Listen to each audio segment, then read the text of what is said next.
Welcome to the Stay Winning podcast. We are here. We want to thank you for joining us.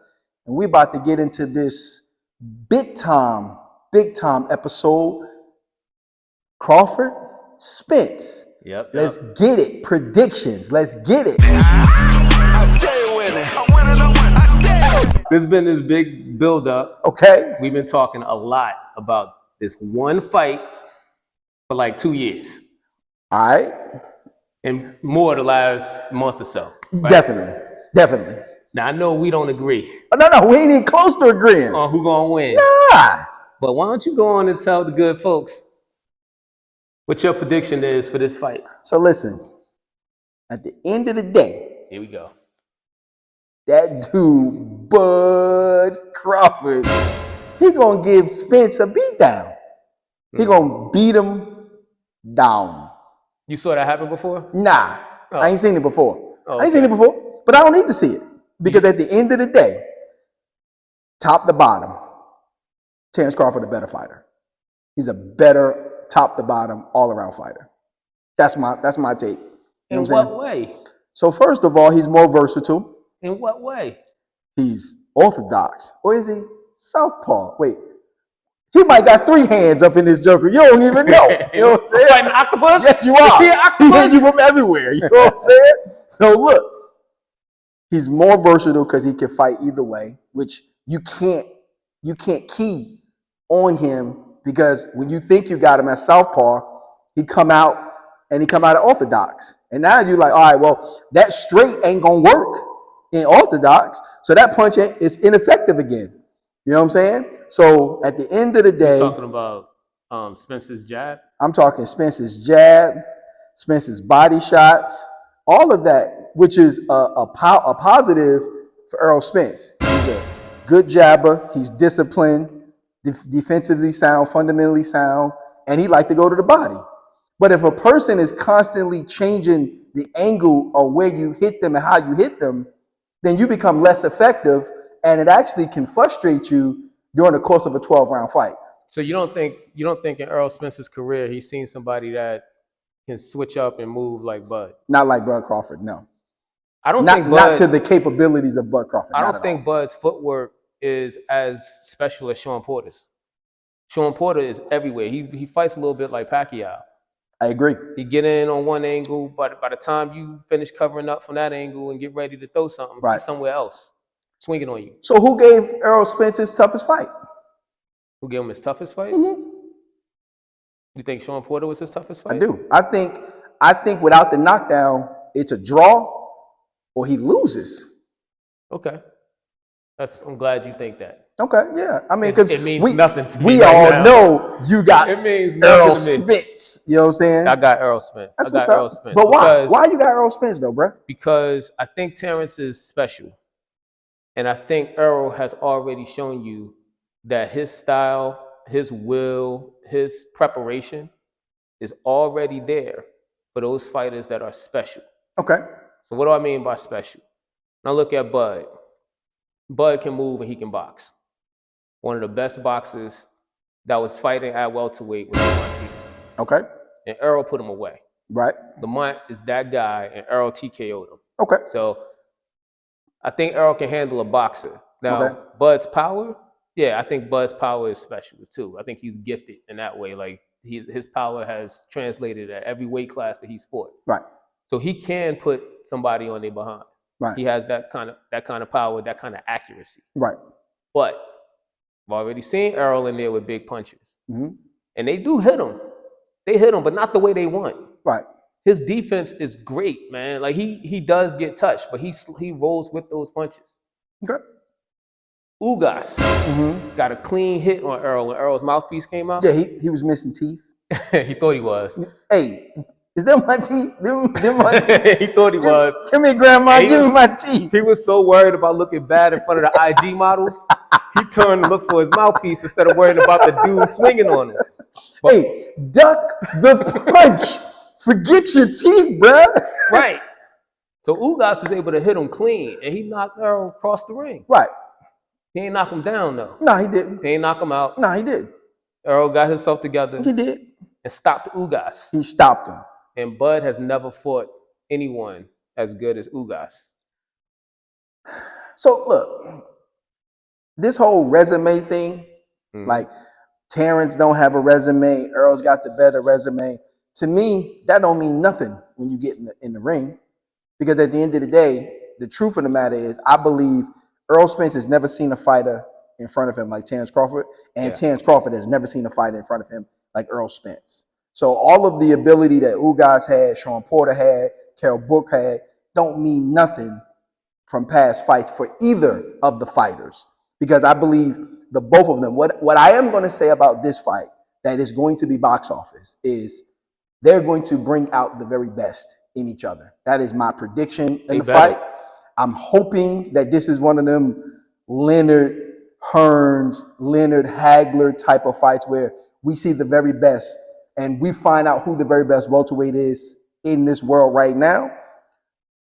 So I don't think the resumes have as much weight because neither one of them have ever seen anybody as athletic, as talented, top to bottom in front of them before. We've had fighters that were good, but I don't think they've ever fought a fighter as good as each other. That's what I'm saying. I think resumes matter. Okay. I think they matter because if you're fighting, I mean, look, Canelo got out to like a 30-0 record before he fought anybody real. That's true. And the first test was like, hey, can we see if you're really that good or you just running through a bunch of nobodies? Right.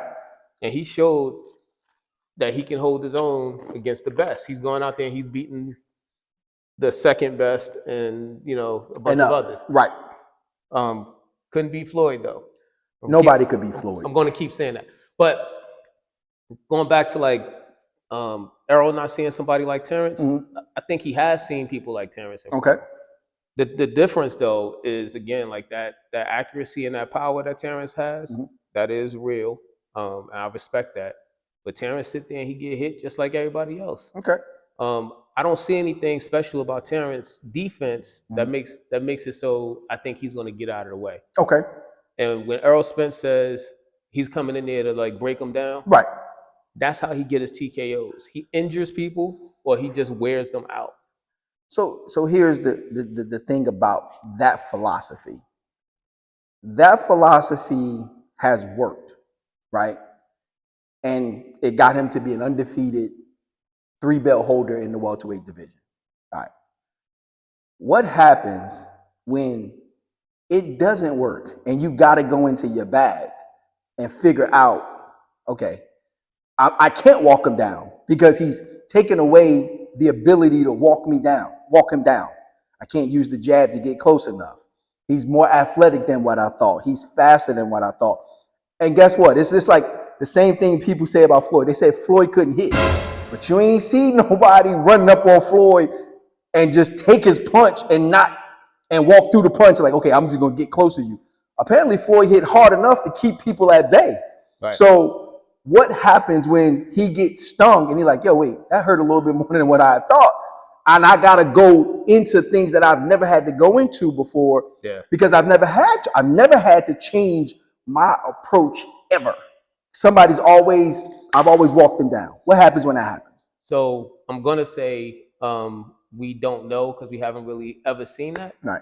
And I don't think we're gonna find that out against Terrence. Okay. I think Terrence and Errol are gonna put on a great performance. It's gonna be a special night. Either way, we're either looking at, no matter who wins, we're looking at like number 1 and number 2, pound for pound, regardless. Right now. Right. So I'm already hyped about them just getting in the ring. Early in Errol's career, he fought a nobody. Okay. Who caught him off guard with a huge shot. Right. That rocked Errol. Okay. It didn't matter. Okay. Kell Brook. I thought Kell Brook was able to hit Errol with everything he had. It didn't matter. Okay. Right? Like, and Errol was responding to it. It was like, oh, that's a good shot. Oh, that's a good shot. But I'm going to keep coming. Right. Because that's not as much about making adjustments in the moment. Right. It's more so about how I prepared for this fight. Okay. Like, he's ready to take that punishment. Okay. He's ready for you to hit him and touch him and tag him and all of that stuff. But are you ready for him to hit you everywhere, everywhere on your body that's legal? Maybe a couple of hit punches too. Okay. Okay. So look, right? They've been talking a lot about the surviving of the car crash Yeah. that Errol Spence went through. You know what I mean? Prayers was up for him. We glad he made it. We glad we're gonna have this fight. Yeah. All that is beautiful. But I just learned a fact that was crazy. Okay, you survived the car crash. I survived getting shot in the head. Terrence Crawford got shot in the head. Yeah. And survived. Yeah. All right, so we're looking at two wolves that's apparently they really Iron Man and Spider-Man because they got superpowers. Like that's what they are. That they Iron Man. That's what we got. We got Tony Stark and Peter Parker. What are we talking about right now? Can we get back to boxing? Come on, man. You're a grown up. Hey, you know the Marvel is off the chain. You know what I'm saying? But really, I did not know that Bud. I didn't know that either. I did not know he survived getting shot in the head. You know what I mean? When he was younger, not like a shoulder shot. No, a head. He got shot in the head. Yeah, I didn't know and that. Survived. So we're talking about two individuals who's got the grit. Once again, to bring out the best in them. Yeah. So I'm not. Listen, I said to you on a personal note, I think Terrence Crawford gets off the canvas and wins this fight late. I think it's going to be similar to Andre Ward and Klitschko, where the first fight, where Klitschko hit him, put him on his behind. Andre Ward had to wake up and say, okay. Not Klitschko, you talk about Kovalev. Yeah. He got off his behind and said, okay, I got to go get him. Yeah. And went and got him and got the decision late. And then the second time he stopped him with the body shots. Yeah. I think Crawford may have to get off the canvas for this fight and win this fight. Because the one thing that I agree with is he can get lackadaisical. But once he realized, okay, all right, let me turn it on. I don't think I've seen a fight in a long time hit a switch and turn it on and go seek and destroy and get people up out of there as good as Terrence Crawford has. So I do think he get put on his behind. And I think that's what wakes him up. You said something earlier that I think, looking at both guys, I think it's actually the reverse of what you said. And you mentioned can Errol take the challenge basically that Crawford's going to put in front of him, right? Mm-hmm. Can Errol handle somebody that is as complete as Crawford? And Errol's trainer, he made a comment about building a boxer versus like making a boxer, something like that. Right. I don't know the exact phrase, but I'm going to paraphrase what he said and put it in my own terms here. Terrence Crawford is who he is. Correct. Terrence Crawford is treated like he's special, meaning his boxing ability, his power is just there. Like he's gifted with this stuff, right? That's how we treat him. With Errol, we look at the work, right? We look at him in the ring, getting the rounds in. We look at him hitting the bag. We look at him running, all that stuff. That's the difference, in my opinion. It's like if you come in the ring thinking that you're gifted with the skills and everything that it's going to take to win, and it ain't going your way, you don't have anything else to lean on. Errol is not coming in the ring with that position. He's coming in the ring knowing the way that I train, I can take everything this guy going to hit me with. Everything. All right. And I can give it back to him. He can't take it. So when you hear Errol talk about the fight, he keep talking about breaking them down, chopping them down. And he get real. Errol's been a villain right now. Yeah. He's been the villain of this fight. Yeah, he is. But I still got him. So what you're saying in a nutshell is we got Rocky and Apollo. Yeah, that's what we're saying. Rocky out there training, Apollo out there just dancing around and chilling. That's what you're saying? Not really, because Apollo wasn't about being gifted. Okay. It wasn't like Apollo was gifted with that. He was just a showman. Just showman. Yeah, I think Terrence is considered gifted, and I don't know how much. I don't know if he trains as hard. Obviously he trains. Dude he don't get to where he is without training. So don't make it. Don't let me make it seem like I don't think the boy trained. Get it in. But does he train like Errol? Where Errol is like, I gotta build myself up for certain goals for this fight. So basically, we got two Titans that's getting ready to clash. So we getting ready to find out who it is that's the real dog in the welterweight division. All right. In my opinion, what's going to happen is that when the fight is over and they back in the dressing room, Errol Spence and his team are going to be passing around the bud, puffing, pass, and it's going to be like, that bud was good. You stupid. So I'm glad you bring up what happens after the fight. Right. Because that to me is like one of the biggest indicators. Okay. Right? After the fight, Terrence Crawford likely retires. Okay. He don't get the rematch clause? He don't activate the rematch? I didn't say whether he won or not. I just said he retires. Okay. That's just, I think Terrence wants a payday. He wants the big fight. He wants to prove that he is what he is, right? How he is compared to the best. Mm-hmm. Like what I said there. But he wants to retire soon. Okay. Errol said, I'm gonna bust Bud's ass. Right. I'm gonna move up. Right. And wait. And get who you gonna go get? It ain't gonna be the Charlo dude. He definitely ain't gonna get that dude. But but Charlo's belts will be there. I mean, he talking Canelo. You know what I'm saying? I think if he can get up high talking enough, Canelo. He's gonna go from 146, 147 up to like 154. I don't think he's gonna go up to 160 or whatever. At the end of the day, after he take this L, he gonna activate the rematch clause, and then he gonna take another L, and then he gonna be like, all right, I might need to chill with this dude, Bud Crawford. All right, I don't see him winning. I don't see him breaking them down and demanding that I'm more man than you, so that's why I can walk. He ain't doing that to Bud. He's not gonna do that to Bud. You watched him walk down every elite opponent. That's exactly why. In front of him. That's exactly why. He's walking there's all gonna be down. Fear in his heart when he realized, oh snap, I can't do this. You know what's funny? What's that? Like we talking about what Errol's gonna do. Right. We've seen Errol do this. Right. But Sean Porter said the difference between the two of them was Terrence Crawford came in the ring like, this is what I'm gonna do. Stop me. Right. Meaning, he is who he is. Right. There's no growth there. Okay. Errol came in the ring and made adjustments. Okay. And beat Sean Porter up. He did. He beat him up? Yeah. I don't know.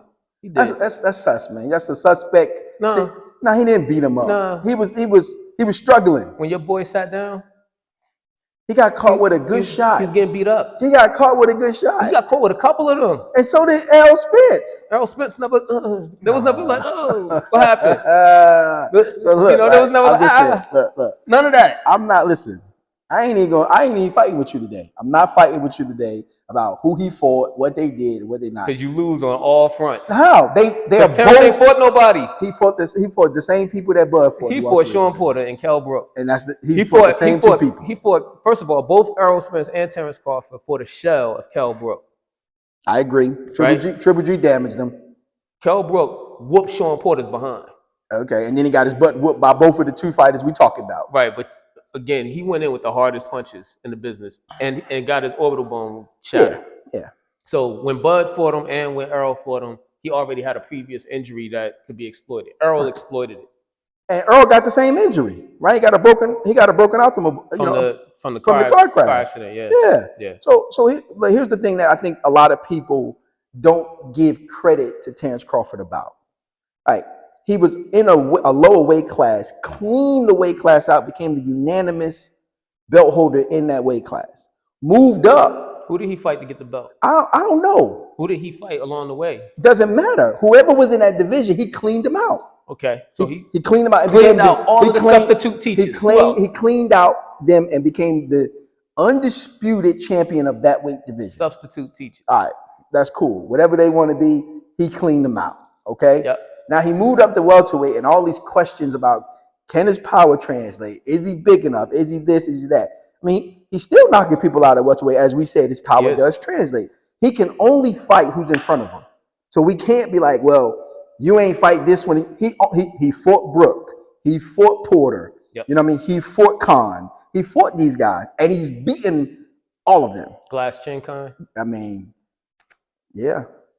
Tommy Hearns had a glass chin too. And we ain't gonna talk about that. Tommy, how your chin feel? You know what I'm saying? The point is, he fought. I'm messing with the wrong. Hey, Tommy. Hey, this is not a Martin episode. Messing with the wrong OG. I ain't mean it, bro. But the point is, he can only fight who's in front of him. Errol Spence gonna be in front of him on Saturday night. Yep. And he gonna get rid of that Joker. He gonna get rid of him. He gonna beat him in a 12-round matchup. I think he beats him unanimously. You sound convincing. I mean, you do too, Joker. I What was you kidding. saying? You do not sound convincing. You don't sound at all. convincing either. Talk I don't about gotta say it. he gonna break him. He ain't breaking Errol nothing down said but it. some boxes. Errol said it. Whatever, man. Listen, y'all. He don't know what he talking about. Don't be listening to this joker. Easy out. Easy out. Yeah. All right. Well, we're gonna see. Easy out. But look, I'm gonna say this. I keep giving Terrence his respect because he deserves it. Okay. Dude is a heck of a fighter, explosive fighter. I just think Errol got the edge. Mm-hmm. We're gonna see that Okay. on Saturday. We are. Errol gonna break him down. What you got? What round? How does he win? No, Errol gonna win on points. Okay. Errol's Unanimously? Errol's not gonna knock Terrence out. Okay. I think it'll be close. Okay. I think it'll be close, but Errol's gonna win unanimously. Okay. I got Bud. I got Bud winning 12 round, beat down. It ain't gonna be close. Nah, it's gonna be close. I'm joking. I'm joking. It's gonna be close, but I got him winning. I got him getting up off the canvas and pulling out the dub. I do. I got him turning that switch on after getting steamed. Yeah. And winning a good competitive fight for us to look forward to the part 2. So you see this as like Tyson Fury 1. Nah, because he ain't gonna be rising from the dead. Cocaine's out. You see how that fast my man jumped up once he woke up though? Yeah, listen, right? Golly. I really don't want to get on the Tyson Fury Wilder joint, but yo, he was asleep for 15 seconds. And then Facts. the judge was like, Facts. the ref was like, well, listen, this is a championship fight, Facts. so please get up. And then all of a sudden you heard, doom, doom, and then you see like the Undertaker in the background, and he like rolls up like, woo, and won. Yeah, and won, right? Well, no, it was a draw. It was a draw. So Still. it's not gonna be that bad. It ain't gonna be that bad. He just gonna get stung. It's a win You know what for I'm him saying? that he came back to life. Hey, So I mean, thank like, God. Like Fury, yeah. like Errol, sometimes Crawford, we stay winning. No, we do stay winning. So look, leave a comment. Yes. Let us know your predictions. Tell us what you think. Hit the subscribe button. Turn the notifications on. We're going to keep this content coming to you weekly. We are Stay Winning. We in the building. Thank you. I stay winning. I'm winning, I stay winning. I did it, I stay winning. I'm winning, never losing. I'm winning, or caught slipping.